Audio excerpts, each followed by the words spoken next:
So yeah, this Substack Hi, live everybody. stream. I Hi. just joined. Anna and I co-host the Solopreneur podcast. And so it's really about helping people figure out how to transition from a 9 to 5 job to doing their own thing, and then also working with people who are already doing it, small business owners. And Anna has a ton of expertise in marketing, content marketing, podcasting, productivity, getting the most out of yourself as a business owner and a leader and an executive, helping them optimize their team. She does all kinds of cool stuff. And she's been a solopreneur for her whole life, really. I mean, ever since Yeah, we were, 15 years yeah. over.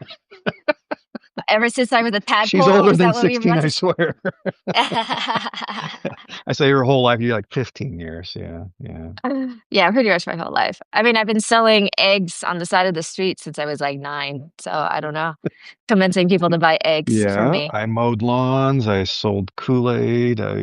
Yeah, I did farm work. Yeah, You been doing sold it for a long time. Kool-Aid? Hell yeah, yeah. Had a lemonade stand, a Kool-Aid stand. Yeah, Kool-Aid's got a high Yeah, I profit cut margin. grass. Oh, really? Oh yeah, it's so cheap. Yeah, yeah. I'd make all kinds of money, so I could then go to the movies and buy a bike, and yeah. Fun. Yeah, exciting, exciting. So Anna and I are living proof. So we've this week on my podcast, I talked about solopreneurship not meaning that you're 100% solo.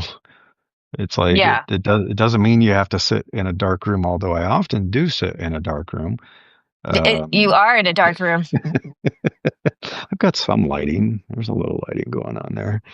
Um, Let me put something in the chat. Hi all. Um, but over the years, even my very first business that I had, which was a design agency, it was a solopreneur design agency. I partnered with other designers. I partnered with engineers. I wasn't always working solo. But all it meant, and the thing I brought up in the podcast is it doesn't change my business structure. So my business structure is a solo founder, one employee, one owner. And partnering with people didn't mean I was like, oh boy, I better change my business structure and make this formal. It's like, what a mess. It's like, it's not like that. You just loosely, with an agreement, if you want a legal agreement, you work together, you collaborate on projects or whatever it might be. You can hire people. I know Anna's hired people. I've hired people to provide different types of services that you need. All it means is I don't want employees because I've had that and it's a nightmare. On both sides, it's not fun for the employees either as the income of the business goes up and down. And you're like, hey guys, it's going to be a tight month. I'm not going to pay you. No one wants that. But as an owner, you're like, I guess I'm not getting paid this month. Um, and just the headaches that come with partnerships that are the business structure. Because if someone says, oh, I want to leave, now you have to have a lawyer involved to separate the assets of the business and mess. So I love solopreneurship so that I can partner with people like Anna. Like we've worked together on other podcasts too, Brave New hmm Workforce, Yep. uh, During the and pandemic. now this one during the pandemic. Um, and we give each other advice, and she's been super helpful for me, and I've worked with her, and we've had other people like Triple Dell that we've worked with on the Brave New Workforce. So yeah, you don't have to be alone if you're a solopreneur. It means you get to choose who you work with, and it's very flexible. Yeah. Yeah. Partnership is very much like a marriage. And if you're not good at marriage, you're probably not good in partnership. So, you know, the ability to, okay. Did your audio just come out or is it me? I can't hear you, Larry. Well, I think we have technical issues, but either way, hi, everybody who's still live on the call. Yeah, I don't know. I hope you could hear me. If you can hear me, put it in chat and we can figure out what happened to Larry. No, I can't hear you. You can hear me? Hmm. Yeah. This is our first. Oh, hi, Larry. I hear you now. Let me reconnect my headset. Connect. You can hear me though? Now I can, yeah. Oh, Larry, you blew up the audio. I was around it when I grew. No, no, no. Your audio is static and blowing up. It's very loud. It's hurting my ears.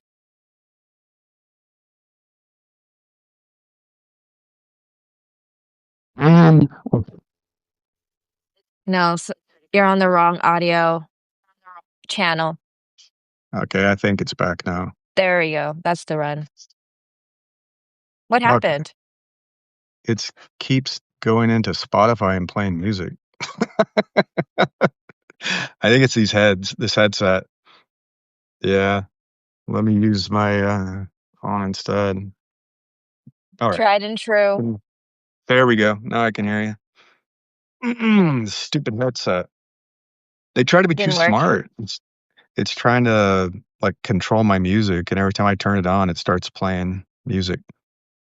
I Um, see. Yeah, because the audio ended up blowing out. yeah, it totally Well, blew up. Hope everybody enjoyed back that to rap our music. No, there was no music. It was just you looking very confused at the computer. Oh, I was hearing rap music. Okay, well, that's one saving grace. It wasn't the most polite rap music. Whew.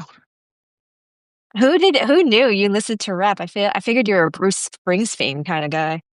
Nah, no, he's okay. Bruce is fine, but I'm more of a heavy metal rap music. Not as heavy as Anna. Okay. Questionable, questionable life choices. No. Yeah. Ah. Don't say that. We're live. Oh yeah, I'm live. Hey Matthew. Hey Chris. Welcome, welcome. Hi, everybody. This is our first live, so bear with us as we work out the little technical kinks Yeah. here. But as Larry was mentioning in the beginning, we are talking about solopreneurship and how to transition from kind of like 9 to 5 workload and thinking to a more solopreneurship where you can enjoy the lifestyle that you're creating and more with intentionality. You can set your own hours. With that comes a lot of responsibility slash no responsibility because you have to really, really manage it well if you're not careful. You have to learn how to say no to a lot of things. And hi, Chris. And that can be very difficult if you are a chronic people pleaser.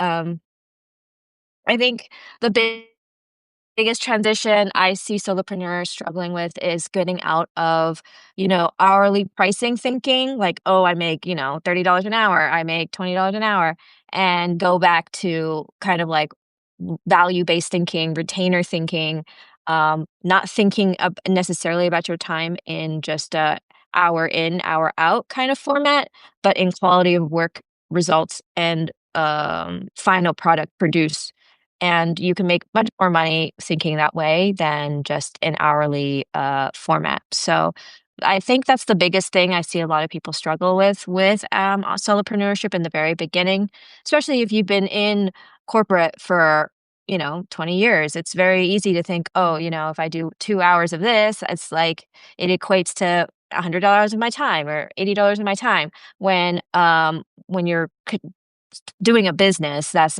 absolutely different thinking because some of that's going to go to your production costs, some of that's going to go to your subscription apps, some of that there's just other up costs to being an entrepreneur. So it's I don't know if it's easier or harder. I think it's just different, and like everything about entrepreneurship is different. So Larry was talking about picking the right partner. In the beginning, there's not going to be a lot of people. I think it's a very lonely journey in the beginning because there's not a lot of people that you can necessarily know who you can depend on or rely on. Perhaps you have industry knowledge, but that doesn't necessarily make them good business partners. I mean, anybody who's gone into business with their childhood friend will tell you it's not um, Yeah. good a good time, even though they know them as somebody who we assume with lots of integrity will do what they say they do, yada yada yada. That doesn't always equate to good business sense. There's a lot of brilliant people. A lot of my friends are brilliant, but they don't know how to do business. Hmm. Um, or they themselves, want to run a business, but they just don't have, I guess, the systems it, or productivity in place to deliver on those things, right? So there's lots Yeah. of ups and downs to solopreneurship. We've got a couple of people in here today, so if you have any questions, feel free to send it in the chat, and we'll be more than happy to answer it. But meanwhile, I guess Larry and I will be in more of a Solopreneurship 101, what do you need to know in order for you to kinda get going without, Yeah. getting stuck? I think the biggest thing perhaps is I think there's, like 3 but there's probably more than 3 phases, but for now, as a beginner, I think there's 3 phases to solopreneurship. It's 1, finding out if the product that you are selling is actually something people wanna buy. 2, it's finding more of those types of people that want to buy those things. And then 3, it's, scaling it so that it becomes more and more profitable for you and your clients. So, um, I think in phase 1, Larry, do you wanna take it away on how do we verify if our product that we wanna sell is actually something people want to buy? Yeah. So I think there's a lot of early kind of lightweight testing you can do. And I always recommend trying to find a way to test something with very little uh, investment of your time and your money. I wrote an article. I think I said, how to launch and test a business in 30 days with $30. And it was like $30, that there are so many great tools online now where you can put together an early concept, interview some people. Like, you can have a hypothesis about something that needs to be created to solve a problem. So you should always be thinking about a problem. Could be a problem you're having, friends are having, something that you've seen in your industry, whatever it might be. And you're like, I think this is a problem that people would pay for to have this problem solved, whether it's a product or a service. You can put together a quick landing page for no money at all. Like, put up a website with one page and say, have you suffered with this? Are you struggling with this? Do you wish you could do this? And I'm building something, or I'm going to offer something that solves that. Here's what I'm going to do. I'm going to do this, this, this, and this. If you're interested and you want to learn more and you want to help me try it out, sign up for the mailing list, and that's it. That's your very first test of, do I have something that's of interest? If no one signs up, something's wrong, right? You're not reaching the right people. You're not using the right message. You're not talking about pain. You're kind of talking about a painkiller, or not a painkiller. You're talking about a vitamin. And so people are like, I don't know if I'd pay for that. So keep working on that message. Make sure you're promoting it on LinkedIn, on your social media, wherever you need to get enough eyeballs on it, because it does take a lot of people at the top of the funnel to convert. It's about, usually people see like 5% conversion is kind of normal, which is really low, but it's real because people are very busy. So you're going to have to put this offer in front of a lot of people to even find out if anyone's interested at all. And then you could do a lightweight test. I've done this, Anna's done this, where you're doing a bit of a beta test. You could either do it for free, you could offer it at a very low cost and say, hey, I want to try this with 5 people. So 5 people want to sign up, try this. We're going to see if it works. I want to get your feedback. I want to improve it. And literally, you can ask those people, like, what would this be worth to you? What would you pay for this product? What would you pay for this service? And that'll teach you a lot in terms of what people are saying, but also look at the competitive landscape. And then you can take it to that next step. Like, you've validated it, people want it. The most important signal, people are paying for it. And now you can scale it and say, okay, now I'm going to open it up to more people. I know what the pricing is going to be. And you can launch it to a larger audience and then start to build your business. But that's kind of the very first step. And you could do that for very little money. Most of the time, zero now. Substack's a great Yeah. example. Zero. It Just costs nothing to to have a piggyback Substack. on that, Um, having more money doesn't necessarily mean you'll be able to solve the problem faster. I think the perfect example of this is like WeWork.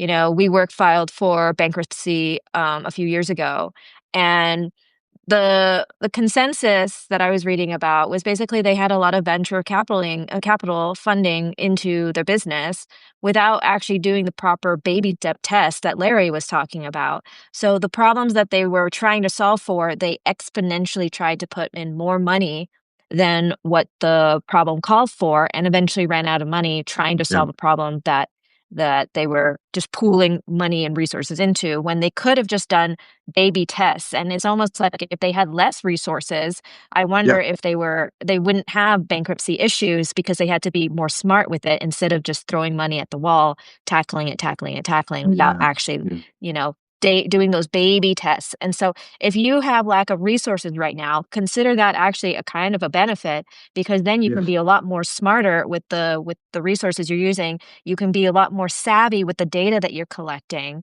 and you can actually end up growing faster because you have the right foundation and the right data in the beginning, despite not having the financial resources to back that data just yet. So it's a toss up, but not necessarily having more money will be the solution to your problems. Throwing in lots of ad spend or market research or whatever it might be is can actually just be more detrimental to the entrepreneurial journey than Mhm. if you had, $100 to work with and you just want to Yeah. try it out for that. And if you can't do it on $100, then maybe you can do it with your free for time. And that's how you kind of grow the business and build those foundational blocks to that. Yeah. Absolutely. Yeah. I mean, Webvan is the poster child for this. I think it's the first time people said, uh-oh, there's a problem with Web 2.0. So if you look at the history, look up Webvan. They built out this multi-billion dollar infrastructure, like all these hubs and places in different cities before they understood the full demand, and went bankrupt. I mean, they failed because they scaled too quickly. So I think the key is make sure you've got the demand. Make sure you're not overspending and kind of investing stuff that you're not ready to spend before you determine the model. So there's a profitability model you have to figure out, especially as a solopreneur. I mean, you don't have the luxury of a tech startup that raised $100 million. You got all this money that you could burn through. This is you making a living. So you got to make sure that it's profitable, that the money you're spending, you're making more money back. Otherwise, you're not going to be able to pay rent or buy groceries. So it's super important. I mean, one of the easiest things I always tell people is my first business is take your current job description and turn that into a business model. So somebody clearly is paying you. They're giving you money to do what you do.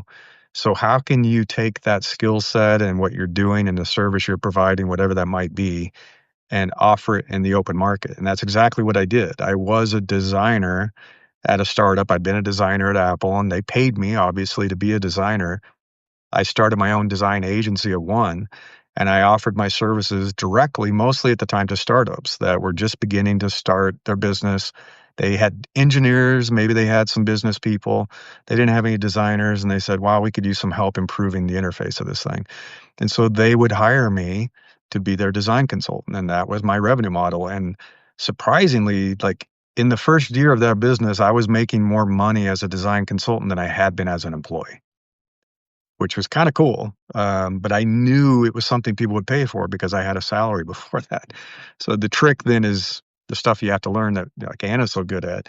You have to learn how to market yourself. You have to learn how to do sales. You have to learn how to do partnerships, which is what I was talking about this week. I had a design partner who also had her own design agency. And so she knew a lot of people in the industry. She had more years of experience than I did. She knew a lot of people, and she would reach out and say, hey, do you need some help with this? We have a couple of people on staff, two of us. We can help you with this design. We can get this ready so that you can go and pitch it to investors, or we can get it ready for your big launch that's coming up. And so by partnering with her, I was able to kind of double our marketing efforts and bring in more sales. And it's pretty quickly we had more business than we could handle. And we started referring business to other designers, or we started hiring contractors, which we did. So it's pretty cool. Partnership can do that for you. It's really fun to partner with somebody else that's running their own business too. But we both kept our independent businesses. We did not merge our businesses. She's still running her design agency. She's been doing it for almost, gosh, 30 years.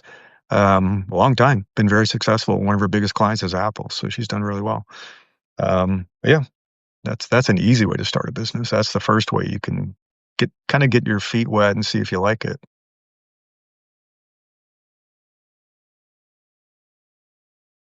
I can't hear you, Anna. Oh, there we go. Now, Now I can hear you. Yep. hi. Yeah. Um, Yeah, that's like the first one. The first step in any good business is validating if you have an offer or not. Multiple ways to get there, but at the end of the day, you still have to validate if your offer is good. And then the second step would be, acquiring your first few clients, getting those testimonials, getting the kind of momentum going. It can take time to get this momentum going, and there's a lot of rejection along the way. Yeah. I talk to a wide variety of age ranges, and sometimes I noticed, I don't know if it's because they're young and they don't have enough experience, or because maybe they aren't out and about, right? But I definitely noticed that the young, anybody under like 30 really has a big fear of rejection. And, that's fair. I'm pretty sure I had a big fear of rejection when I was in my younger years as well. But rejection is not always as black and white as I think people make it to be. Um, for example, if somebody says, no, I don't want that service, to me, now as I grow older, it's, I don't want that service right now. But the fact that you're still talking to me and you haven't ghosted me is kind of like a good sign that you are still interested in a dialogue, So, having, uh, I think it's all building muscles at the end of the day. Like if you try and push or promote or talk about your service and it's going badly, or people aren't really responsive to it, that doesn't necessarily mean that they're not your target audience at that time, right? Like they might just not be in the right stage of life at the moment. And following up with them consistently, they might not be the client, but they know people, Right. So, and it's just about, I think, saying hello or building connection. Like, for example, um, I see a lot of events happening in my community. And so, what I've been doing is if I see a flyer that I really like, I'll send it to a core group of 15 or 18 types of 18 people. And for the last like seven of those invites, I have gotten like no's from the same person. But after like the eighth or ninth time, I was like, hey, like, here's this thing. I don't know if you want to go, but it'd be great to see you. They're like, hey, I know I've said no this entire time, but please keep sending this to me. It's just, I'm away the weekend, they're Mm-hmm. happening or whatever. Like, I'm still interested. Don't take me not responding or me, like just keep going, just keep sending it to me. And so I was like, oh, okay. Yeah. Cause actually I didn't know it. Like when you have a flyer, you can like easily on Instagram or on WhatsApp, you can easily forward it to like 8 different people or whatever. So I just send it out, not realizing that maybe person number 4 never even responded to the first 3 indicators, but they're reading it, you know what I mean? And Right. eventually they messaged me back saying like, hey, I'm so grateful that you still think of me, even though I like forget to message you back. And I'm like, yeah, like, unless you tell me like hard, like, please stop Right. Yeah. contacting me, or like if you block me outright and I don't see the little double ticks or whatever, like I'm not gonna take it personally, right? Until you like physically or like actually told me to like take you off the list, whatever equivalent of that is, I'm gonna keep saying hi. I'm gonna keep messaging. I'm not gonna take it personally. I've left people on red before. Sometimes you read it and there's nothing to respond to. You know what I mean? So it's not the end of the world if somebody you're trying to close a deal on doesn't necessarily get back to you in a timely manner, especially nowadays with so many different forms of communication. I've taken the silent treatment as not even ghosting. It's just like Yeah. there's too many touch points now that you get lost in the crowd and you just can't take it personally, especially when it comes to business. Yeah. A friend of mine, he's starting to date again, and he got a message from somebody at like 11 o'clock at night. And he was like, it's late. And it was a question of kind of like almost he had to like Google the question in order to properly answer it. It was a history kind of question. And it was like 11 o'clock at night. And he was like, I don't really want to do this right now. And so he like didn't respond. And then, you wake up, you're in a rush, you go to work, you're trying to get stuff going. And around like 1 o'clock or 2 o'clock, this man messages him. Sorry, the woman messages him on Instagram instead of WhatsApp or the forum, and was like, I didn't think you're the type of guy to ghost me. And he was like, I don't know how to answer this because what do I do? It was a big, Yeah. it was a big kind of like conflict. And so my friend was like, I don't want to ghost this person, but I don't think this is ghosting. But how do I tell them to chill out? Like, No, but that's as true. entrepreneurs, I think that's like such a great example. If somebody doesn't respond to you in 12 hours or whatever, in 7 business days or whatever, don't take it personally. Just keep going. You know, just keep reaching out, Mhm. keep sending flyers, keep doing whatever. And then eventually they'll come back and either block you or tell you they're not really, really not interested and stop being your friend, or tell you, hey, thank you so much for like, keep thinking about me and keep reigniting these sparks. So just another way of thinking about rejection. It's just touch Yeah. points at the end of the day. I think as a solopreneur, and especially those of you watching are probably on Substack, and you may write on Substack. When you initially start doing this, it could be pretty discouraging that no one ever responds, right? No one comments, no one likes, and you start to think, well, maybe nobody's paying attention. I'm doing this and I'm putting it into the world, and no one cares. What is interesting, what I found, sometimes people are reading this stuff. Sometimes people have been reading my stuff for like 5 years. And then they will reach out and hire me, and they're like, "I've been reading your newsletter and when you're on Medium for 5 years, and I really like it, and I'm too shy to say anything. I never commented, but I wanna hire you." So it's like there could be a long lead time. So you have to learn, I think, to be patient and often to do this stuff even if it's just for you, or to think maybe somebody out there is gonna get help from this. So it's okay to share content, to share help, to write about things, and not immediately get feedback because it may come back to you. It sometimes takes years.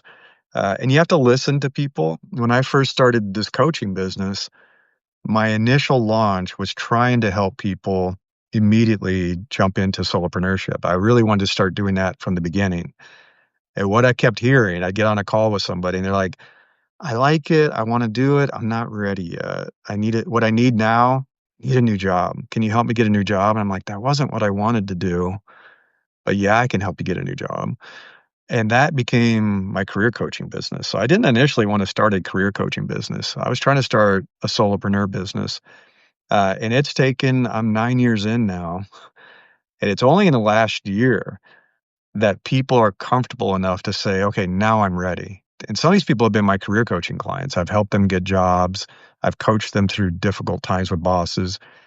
And now, 9 years later, they're like, okay, now I'm ready to start a business. So it's easing into the coaching business for small business owners. So you have to be patient. You have to keep doing it. You have to listen to people and hear what they're saying so that you give them what they need versus trying to force something that they don't need. And I think there can be a long tail of this stuff. I have another friend who's a career coach. She is now coaching 3 generations of people in a family. So her initial client is Yeah. the grandparent. And then the grandparent referred their child and helped their child get a job who's a grown up. And now the child's had them help their grandchild get a job. So they're coaching 3 generations of people over many years. And that's the nature of, I think, this business is when you do it and you build relationships, people refer you. I've had a husband refer me to his wife, and now I'm coaching both the husband and the wife, which is funny at the same time, but not in the same meetings. Very different meetings. But Yeah. Yeah. yeah, it's pretty cool. No, that's the beautiful thing about entrepreneurship is that you can choose your clients and you can do what you want to do, but also help the people that you want to help, right? Um, it's a beautiful thing that you can coach 3 generations, like you built trust with that. And that's, I think, the pinnacle of building community. It doesn't have to be in your own backyard, but you are building community with these people where you've impacted them for generations to come just by your knowledge. I was listening to a forestry podcast, and it was it really like, I still think about that podcast. I don't know if they're still producing, I would have to see, but basically it was a forester interviewing another forester talking about how he thinks about, um, his consulting business, right? He basically goes on to farms or land. Sometimes it's just a lot. Sometimes there's trees already on it. But he goes on and he consults with the family on what types of trees you need to plant. This is kind of like the original job of what a forester does. And he was telling me about how he was talking to the grandfather basically, and he said that because of a forester's recommendation on the type of trees that he should have planted on his lot, the type of environment he needs to be considering of, yada yada yada, he has now like 80-year-old trees, or actually if so it must have been the grandfather, but his great so it'd be the Mm-hmm. father, the great grandfather. So he has like 80-year-old trees on his property right now that is now feeding and providing college and tuition for his grandson, right? Yeah. So I guess the age range math I kind of busted up on, but the point is that the tree that he planted, that his great grandfather planted, what, in the 1800s, is now producing the fruits of the labor to this day. And it's like such a slow way of thinking about business that was so counterintuitive from the sort of the fast-paced Silicon Valley venture capital startup, where it's like we want to put in a bunch of money and then sell it within 3 years, Right. right? We want a turnaround within 3 years. But like here's entire generations that don't see like the fruits of the labor until 80 years later. And just imagine the kind of generational impact that type of business has, just by planting the right tree, listening to the right advice, partnering with the right people in planting those trees. Because if you planted the wrong trees, in the 1800s, there's nothing really that's going to help you now save that investment. So it's just a beautiful way of thinking about how you get into entrepreneurship. It doesn't have to be so fast-paced. We need to close the sale right now. If you get off the phone, we're going to lose the sale. Like in my line of work as a peak performance coach, I help people identify which of the 4 kind of archetypes you are in business or in your productivity, kind of your productivity archetype. And only about, let's just say everybody's in equal boxes, right, of these 4. Only about 25% of those people are big, let's take the action right now, today, like right tomorrow. Yesterday was the day that I should have taken action. Those types of people are only about 25%. And the other 75% are much more perhaps cautious. They weigh the pros and cons. They like to talk to their competitor, or your competitor. They like to think things over. They like to maybe perhaps drive consensus with their friends and family, whether this is a good investment. Like, so these things take time, and you're only really going to get like 25% of people, plus or minus, that will make the action or decision right then and there. Like they see you, Larry, and they like you, and they're going to hire you tomorrow. Like that's very rare. So, and of course, as people are busy on top of that. So it's a slow hire, and slow, people are slower, I guess, to hiring you in your services than an entrepreneur might like. Yeah. Yeah. I mean, and that's why I think it's so important that, much like I tell people with my career coaching, is like the best time to look for your new job is while you still have a job. It's like, Yeah. I wish people wouldn't rest. It's like you have a job, you're happy with it, and so they stop. They stop networking, they stop interviewing, they stop talking to people, and they just hope that's going to work out. And then a year later, they get laid off. And they're like, oh no, I have to start all over again.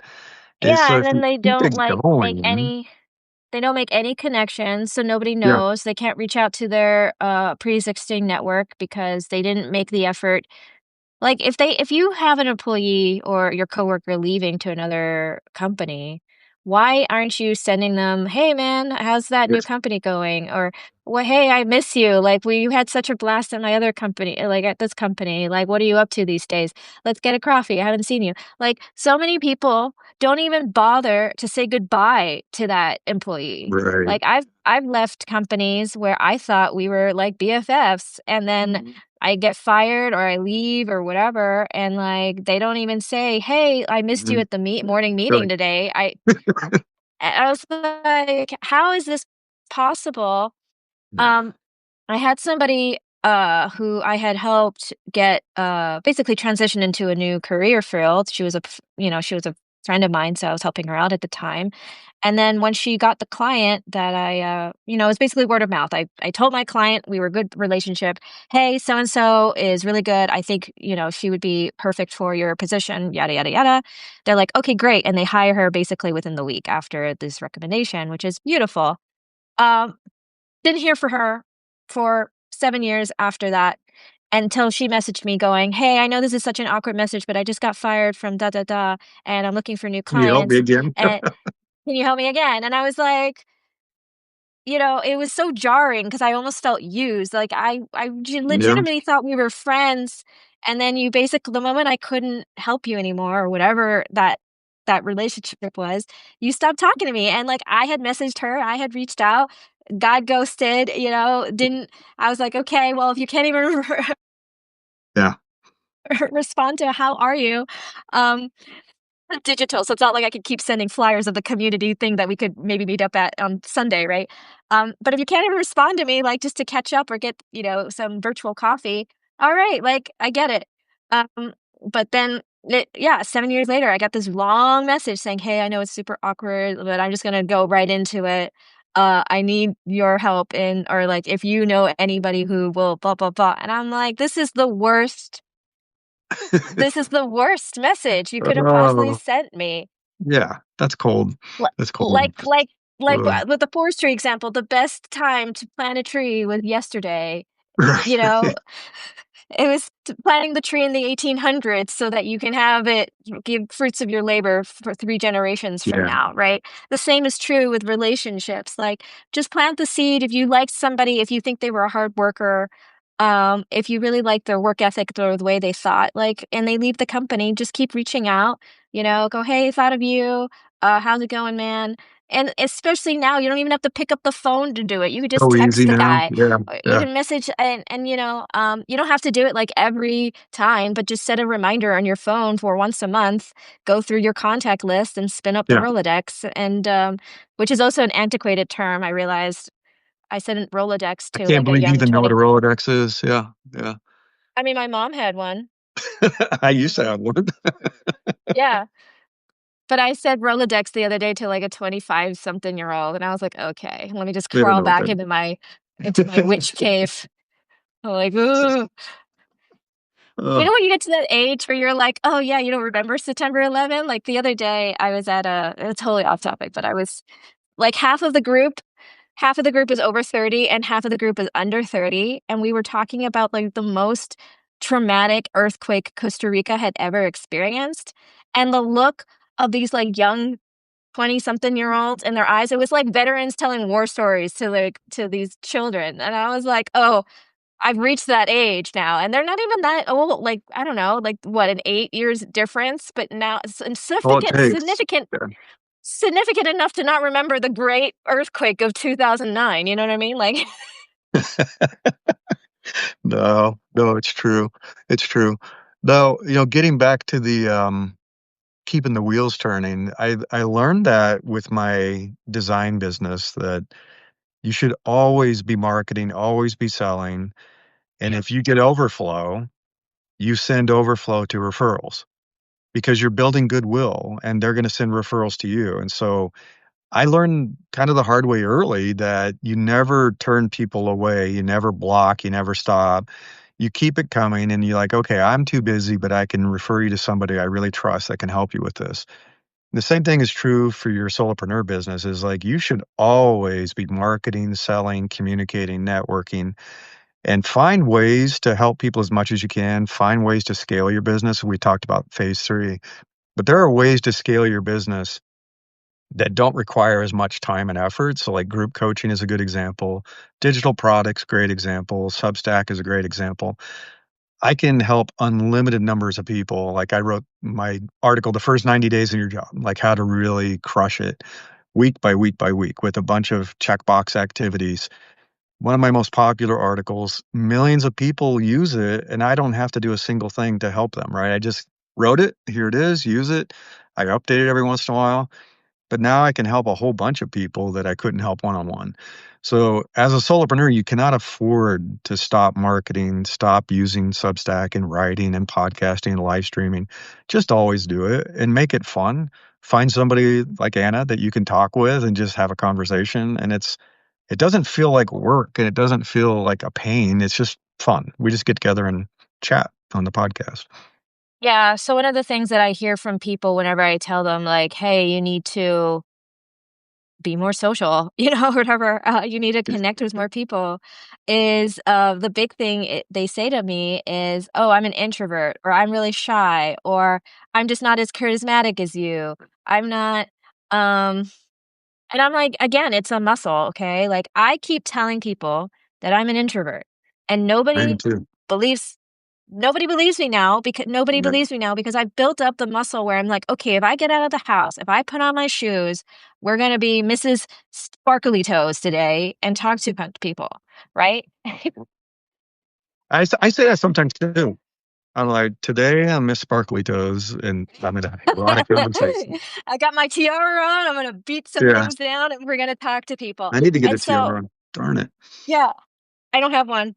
Just the books, but so people feel like, oh, I'm very antisocial and this and that, and I'm like, yeah, like especially now with the internet and social media, it's so easy not to even leave your house. I remember a time where, and you would too, Larry, where if I didn't have any food in the fridge, I'd have to put on pants, go take the bus to the supermarket, and buy myself food. And if I didn't want to do all of that, I had to bring myself to a restaurant and eat alone at a restaurant. Okay. Now with Like a Uber feral Eats, creature. yeah, like a feral creature. And it was so weird because I did this on like on a Saturday at like 1 o'clock or something. I went and took myself and to eat a pizza at a nice fancy restaurant. And this waiter was like, "Why are you sitting alone?" He said that to me. I was like, "'Cause I like food. Like what if I?" He, but he was like so flabbergasted there was this like random woman solo eating a pizza like at a fancy restaurant by myself. I'm like, this is such a weird question. Like, I paying for food, but so it's even my little rant there, my little old lady rant there was basically saying that like, you had to interact with people even like when you wanted to buy food or when you wanted to eat something, right? Now I can just sit in my bed and order Uber Eats. And like the worst case I don't even have to talk to the delivery driver. I just tell him to like leave the food at the door. It's like so impersonal. So no wonder so many people are and like say they're antisocial. It's because when was the last time you actually had to interact with like a new human being? Like since I work from home and I don't really need to have a car. So I just take Ubers everywhere when I have to get into the city, which is like, I don't know, once a week, twice a week. And it's relatively cheaper than actually owning a car and driving in third world madness, my opinion, and staying in traffic. But one of my things is like I'll sit there and talk to the Uber driver, and it's sometimes really great conversations. Sometimes it's a little boring and nobody talks about anything. But it works your little muscles, right? Where it's like you leave the house and you just want to get and work those muscles. So I don't like the excuse that, oh, I'm not confident, or oh, I'm very shy, or I'm an introvert. You can build these skills and still be an introvert. And Sure. Yeah. especially if you are an entrepreneur or solopreneur, you can't use I'm not confident as a reason why you're not making any money. Like I don't know, man, like we have to develop skills at some point. And these are unfortunately, some of the people skills are a critical part to growing your business. And the way I see it is that why did you get into business? Was it to help people? Was it to improve the lives of others? For a lot of solopreneurs, that's the one of the reasons. Maybe the bigger reason was I had hated my boss and I didn't want to be controlled by my time. And I wanted to spend more time with my family, which is like another like secondary reason or the primary reason, whatever the reason is. But usually it's because I didn't like X way and I want to do this way because I think it's a better way. Well, the better way involves you having to do and learn new skills. And yes, it's uncomfortable at the beginning. I was super awkward. I mean, super Did you social. say I was was? was. Hey, Did you Larry. say was? Hey, Larry. I mean, I'm still super awkward. Like, imagine trying to do all this in like in a second language, like in Spanish. So it's like even worse because I've made so many like grammatical mistakes, and sometimes you just have to roll with it because it's like, you know what? I said the wrong thing. It's not my first language. Like, let's just learn how to overcome this, right? Um, but it is difficult learning some of these skill sets. So just take it day by day. You don't have to like be Mrs. Butterfly or Twinkle Toes overnight. Just like make an effort to connect with one person a day or a week or whatever your social battery allow. Um, because it's all about community, connecting with people, bringing and so solving the problems that they have, right? So a good entrepreneur solves problems. And typically, you don't get to that point unless you understand the problem of the person you're talking to. So, being an introvert or I think even introverts are actually better salesmen in the long run because they spend more time like listening and less time like trying to push some sort of agenda or product that the customer doesn't even like. So use your introversion as a skill set. Just schedule in rest time, then and just build those muscles. You got to build it. It's painful in the beginning. If you go to the gym for the first day, it hurts. Everything sucks. And then by day 35, it feels a little easier. You start seeing a little bit of muscle definition. You kind of get like a little boost in your ego because you're seeing the results of your thing. And then by, I don't know, 1,000 days in, you don't even think about it anymore. It's the same as just Yeah. eating and breathing, right? So you just got to think about the long game, right? Just a little bit every single day will get you to where you're going. Whatever the objection, excuse, whatever you think you might have. Because introversion was a big one that I get from people like, oh, I'm just socially awkward. I don't want to like talk to people. I get anxiety when I pick up the phone or whatever. It could be, oh, I don't think I'm experienced enough, or it could be, I don't think I'm qualified enough, or whatever your objection is. It's like, okay, well, if you don't think that's what you are, what are the steps you need to take in order to get there, right? Let's break it down. Let's think a little strategically on whatever insecurity you have. Everybody has some kind of insecurity. And just break it down, put it on paper, and then tackle it from there. That's the best way to overcome any sort of internal, I think, insecurities that you might have. Because at the end of the day, you're working with your own self, your own biases, your own problems. So you also have to overcome that as well. You have to evolve as your business evolves, not just from a marketing standpoint. Yeah, and I think, I am introverted, and I don't think people believe it either, but I'm very introverted. You got to find what works for you. And what I found surprisingly is that broadcasting was a lot easier than kind of being in a large group and having all the cocktail conversation kind of stuff. So Yep. I like writing and broadcasting. It's a one-way kind of thing. This is more like broadcasting. People can interact in the chat and stuff like that, so feel free. But I find that a little bit easier and kind of works for me as an introvert. I also found I don't like the large group settings. So I used to go to these networking events and there's like Yeah. hundreds of people in a circle of 10 people here and 15 people here.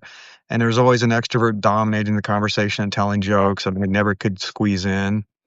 I'm good with one-on-one, one-on-two kind of stuff, conversations.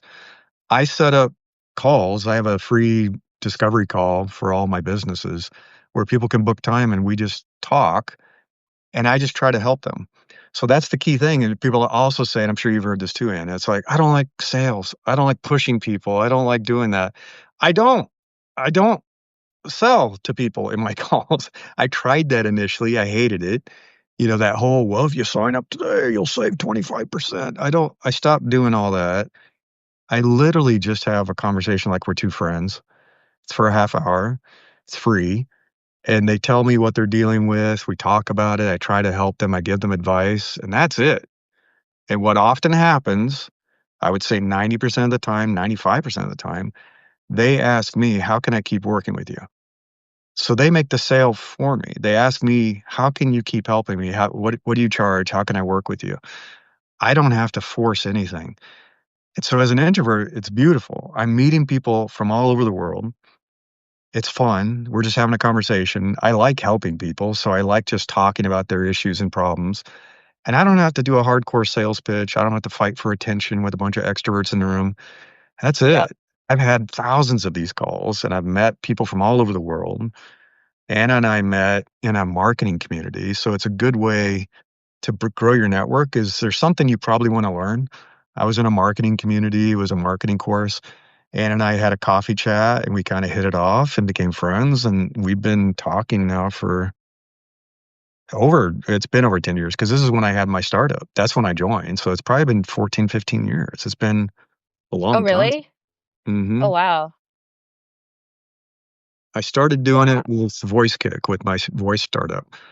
And that was But a but long that time. and Voice Kick, I don't remember you doing. I think Voice Kick had just closed, or you had been recovering. It was like a year or two after that, I think. Well, after my depression, yeah, maybe. Yeah, it was after your depression. But I do remember you talking about it, but it was still fresh, but not depression.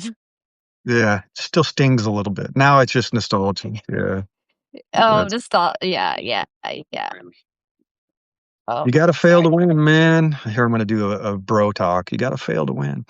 No, this is the funny thing, and it's true. Somebody said this. I can't remember who it was. Somebody, Willem Dafoe, I think.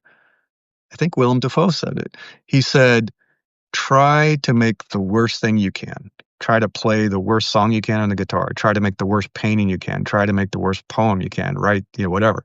He said, just try to fail and take Hmm. away the mystique. Get rid of the mysterious feeling of failure. And the more you do it, and surprisingly, the more you do it, the better your stuff gets. The less failure bothers you. You're like, whatever. It's like I failed hundreds and hundreds of times. I don't care. I just say, okay, that didn't work. Next thing, I learned from it. I'm going to do something different. I'm going to try something different. But if you build up Yeah, this whole thing like, oh, I've got to get it perfect.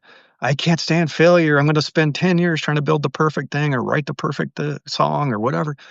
You'll never do it. It's like do micro failures all the time. Force yourself to have yeah, failures. Like intentionally fail. Succeed at failing. It's like that's a secret. yeah. Daniel Pink, who's an author, he wrote "To Sell is is Human." I had to look him up real quick. He wrote something that said I'm crediting him because he was the one that wrote the post or whatever. But basically, there was a study that was done where they asked like 100 participants to create this perfect pottery plant Mm-hmm.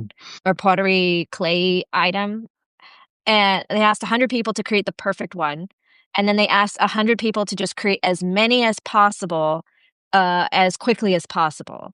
And eventually, um, they realized that, like, the people that were creating the perfect thing, they were, like, agonizing and starting over and redoing it and agonizing it, and, like, Yeah. by the end, they didn't even have, like, one perfect thing. Whereas the other people, by the 10th time of trying to do their stupid little pot or Yeah. whatever it was, like, they just kept going and going and going and going that they eventually had, like, 5 perfect pots, right, within that allocated time. So it's like, it's not time, it's quantity. You just have to put in the reps. Enough Yeah. reps will get you to where you're going. You have to stumble. You might look stupid. You might look, weird in front of your family members. Because that's another thing that people have said to me, like, "Oh, I don't wanna post that on, like, my main Instagram or my main Facebook page because what will Aunt Jerry think or Aunt Cheryl think or whatever, Uncle Jerry would think." Um, I'm like, "Who cares? This is your business, like, aren't you proud to show, like, that stuff?" Or, like, "Hey, I don't wanna post on social media because I am super awkward on camera." And I'm like, "Well, just create a YouTube channel that nobody knows about or whatever, and just Yeah. post Yeah. and see what happens. Create an Instagram that nobody knows about and just post." Um, like, because nobody's paying attention now. Like, so you might as There's well so put in the much. reps. Yeah. Yeah. Just Yeah, do might it. as well put You in the reps and see what wish happens. people were paying attention. They're not. They're not paying Yeah, attention. they So won't pay attention for years. So, it's kind of a freedom. It's a real yeah, freedom where hardly anybody's noticing because there's so much noise. It's like this yeah, is the time to get up and do your stand-up comedy is when no one's paying attention and get good at it. Um, and the thing is, like, I've started doing a lot of faceless videos, which I just do a hike and the camera's on the forest, not me, and I talk and I just talk over the video. pretty easy. If you feel awkward on camera and you don't want to be on camera, I don't like being on camera. I hate it.